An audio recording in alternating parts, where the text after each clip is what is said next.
नमस्कार दोस्तों, मैं डॉक्टर विवेक तिवारी आपके बीच आज हाजिर हुआ हूँ कुछ ज्ञानवर्धक चीज़ों को लेकर, कुछ जिज्ञासुक चीज़ों को लेकर।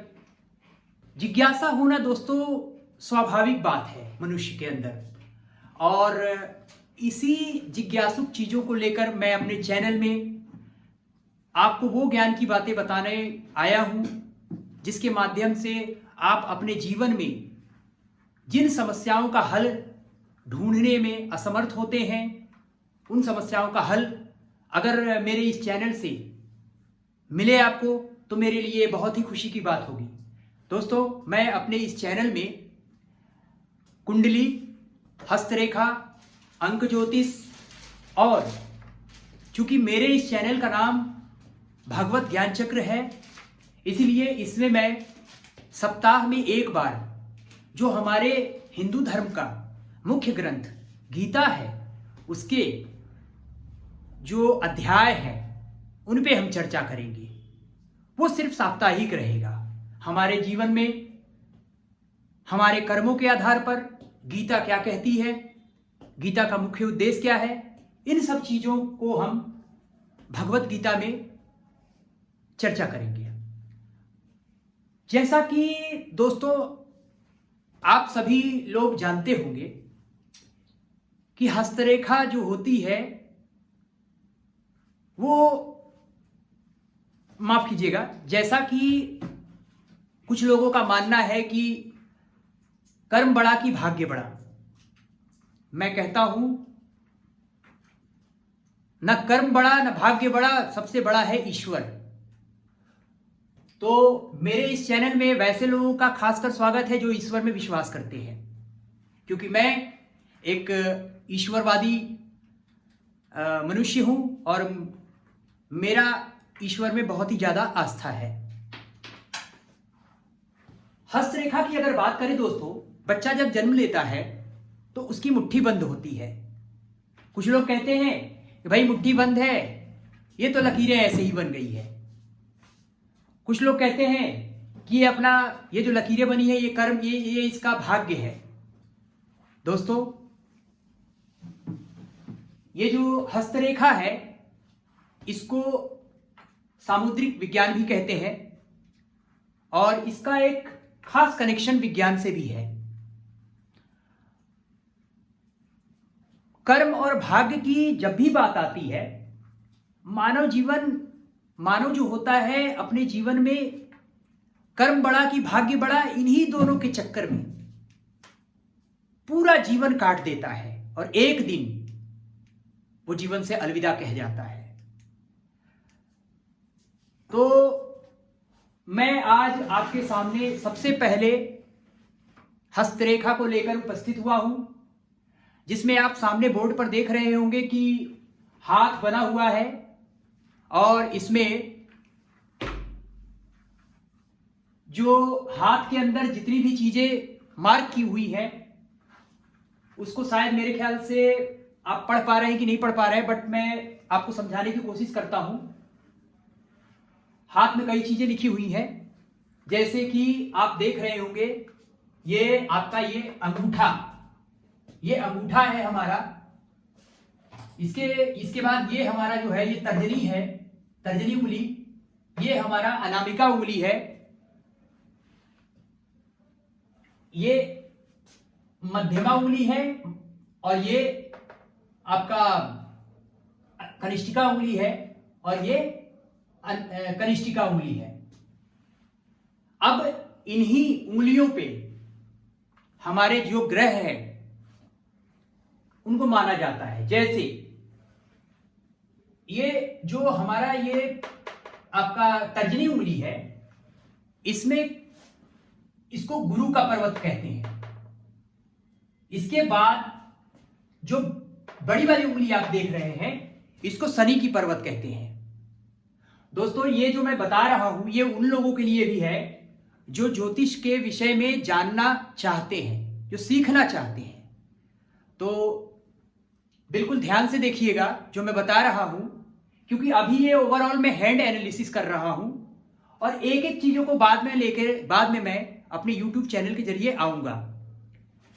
तो मैं बात कर रहा था, ये जो हमारी तर्जनी उंगली है, इसको गुरु पर्वत भी बोलते हैं। इसके बाद ये जो बड़ी वाली उंगली है, जिसको मध्यमा बोलते हैं, इसको शनि पर्वत बोलते हैं। शनि पर्वत के जस्ट बगल में हमारी सूर्य पर्वत होती है, और जो सबसे छोटी उंगली होती है उसको बुध पर्वत बोलते हैं। ये इसके अलावा इस साइड में किनारे जस्ट मणिबंध के थोड़ा आगे ये हमारा चंद्र पर्वत कहलाता है, और मणिबंध को से सटी हुई रेखा जो है, इसको हम केतु यहां पर केतु का भी जगह माना जाता है। बीच की जो ये त्रिभुज टाइप का एक आप देख रहे होंगे, इसको राहु का भी घर कहते हैं। राहु के जस्ट बगल में बाएं साइड में नेपट्टून है, और बीच में यानी कि राहु के ऊपर इसको प्लूटो कहते हैं। मंगल का दोनों साइड में जगह होता है, एक अंगूठे के पास में और दूसरा इधर जस्ट हृदय रेखा के बगल में, जिसमें एक उच्च मंगल होता है, एक निम्न मंगल होता है। अब हम बात करते हैं विशेषकर उन मुख्य 3 रेखाओं की। जैसे ये जो आप देख रहे हैं, ये लाइन जो सीधे जा रही है, ये हमारी हृदय रेखा हो गई। इसके बाद हृदय रेखा के जस्ट नीचे वाली जो रेखा होती है वो मस्तिष्क रेखा होती है। मस्तिष्क रेखा से सटी हुई जो रेखा आप लंबी सी देख रहे हैं, ये जो जा रही है, ये वाली, जिसपे आप एक नंबर अंकित किया हुआ देख रहे होंगे, 10, 20, 30, 40, 50, 60, 80, 100, ये जो होता है, ये जीवन रेखा होती है। इसको हम जीवन रेखा कहते हैं। और सबसे लास्ट में मणिबंध की रेखाएं हैं। इसमें जो लाल कलर की आप सीधे अलग अलग शाखाओं में बटी हुई देख रहे हैं, वो लाल कलर की हमारी भाग्य रेखाएं हैं। ये थी हमारी कुछ रेखाओं के बारे में दोस्तों। इसके अलावा मैं अपने अगले YouTube चैनल में बात करूंगा कि भाग्य रेखाएं कहां कहां से निकलती हैं, विवाह की रेखाएं कैसे देखी जाती है, संतान कितने होंगे, व्यापार कैसे देखा जाए, सरकारी नौकरी मिलेगी या नहीं मिलेगी, या सरकार से लाभ होगा या नहीं होगा। इसके अलावा किस उम्र में भाग्य उदय होगा, किस दिशा में हमें अपने बिजनेस को डेवलप करना चाहिए, कौन कौन से ऐसे उपाय हैं, अगर हमारे ग्रह जैसे कोई खराब है तो उनसे जुड़ी कौन कौन से उपाय करने चाहिए। उन सब चीजों के अलावा माफ कीजिएगा, उससे पहले मैं एक चीज आपको बता दूं। जैसा कि मैंने आपको बताया, यहां पर अलग अलग उंगलियों पे अलग अलग पर्वतों के नाम मैंने बताए। अब जैसे मान लीजिए, आपको कैसे पता चलेगा कि आपका बृहस्पति अच्छा है या शनि अच्छा है या गुरु अच्छा है, बुध अच्छा है, जो हमारे नवग्रह है, कैसे पता चलेगा? तो देखिए दोस्तों, किसी के हाथ को जब भी आप देखें, अगर जहां पे गुरु लिखा है, ये यानी कि अंगूठे के बगल वाली उंगली, अगर वो उभरा हुआ है तो ये समझ जाइए उभरा हुआ है प्लस हल्की लाली ली हुई हो, तो आप ये समझ जाइए कि उस बंदे का गुरु जो है वो मजबूत अवस्था में है। इसी तरीके से जो हमारा शनि है, गुरु के जस्ट बगल वाली उंगली, जिसको हम बड़ी उंगली बोलते हैं या मध्यमा बोलते हैं, जो आपको इस चित्र में दिख रहा होगा, शनि ना तो बहुत ज्यादा उठा हुआ होना चाहिए, ना बहुत ज्यादा दबा हुआ होना चाहिए। अगर दबा हुआ है, धसा हुआ है, गड्ढानुमा है, तो ये समझिए कि शनि उनका कमजोर है। ये सिर्फ शनि के लिए ही नहीं, ये उन सारे ग्रहों के लिए है।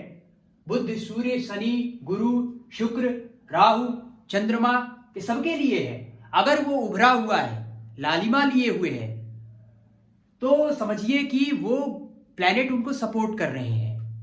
अगर वो गड्ढानुमा है या धसा हुआ है, तो ये समझिए कि उस ग्रह का बहुत ज्यादा उन्हें सपोर्ट नहीं मिल पा रहा है। और इसमें मायूस होने की जरूरत नहीं है। क्यों? बहुत से लोग डरा देते हैं कि अरे यार तुम्हारा शनि गड़बड़ है तो सूर्य गड़बड़ है। गड़बड़ से मतलब यहां ये नहीं है कि आपका नुकसान होगा, नहीं। गड़बड़ से मतलब यहां ये भी नहीं है कि अरे आप मतलब आप कुछ नहीं कर सकते, ऐसा नहीं है। ये हस्तरेखा जो है, ये हाथ की रेखाएं बदलती रहती हैं, मिटती रहती हैं। इनका हमारे जीवन में फर्क पड़ता है कर्मों के आधार पे।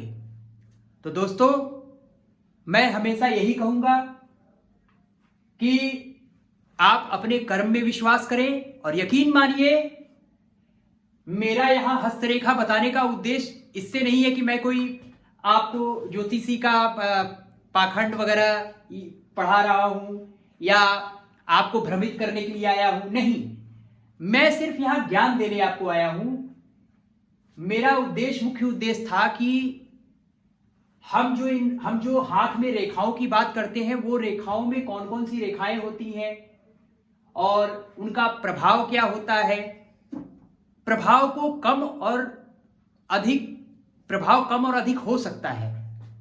वो निर्भर करता है हमारे कर्म पे, हमारी सोच पे। कर्म अच्छा करिए। जब आपका कर्म मजबूत रहेगा तो आपकी सोच मजबूत रहेगी, और यकीन मानिए जब आपकी सोच मजबूत रहेगी तो आपका भाग्य भी अच्छा रहेगा। तो जाते जाते मैं एक चीज कहना चाहूंगा, जैसा कि गीता में कहा गया है कि कर्मण्येवाधिकारस्य मा फलेषु कदाचन। इसका सरल और सीधा अर्थ में कहना चाहूंगा कि आप अपने कर्म पे विश्वास करिए, और जो आपके कर्म करने के लिए मिल रहा है उसको करिए, फल की बिना चिंता किए। यकीन मानिए आपका भाग्य इतनी तेजी से भागेगा, इतनी तेजी से कि आप उस पे सोच भी नहीं पाएंगे। क्योंकि जब आप फल की बिना चिंता किए आगे बढ़ते हैं तो ईश्वर की भी आपका साथ देता है। इन्हीं बातों के साथ दोस्तों, मैं नेक्स्ट चैनल में आपसे हस्तरेखा विज्ञान को आगे लेकर उपस्थित होऊंगा। एक एक ग्रह के बारे में विस्तृत चर्चा करेंगे, हम उनके फल के बारे में चर्चा करेंगे। तब तक के लिए आप सभी को मेरा नमस्कार। खुश रहिए, मस्त रहिए। जय सीताराम दोस्तों।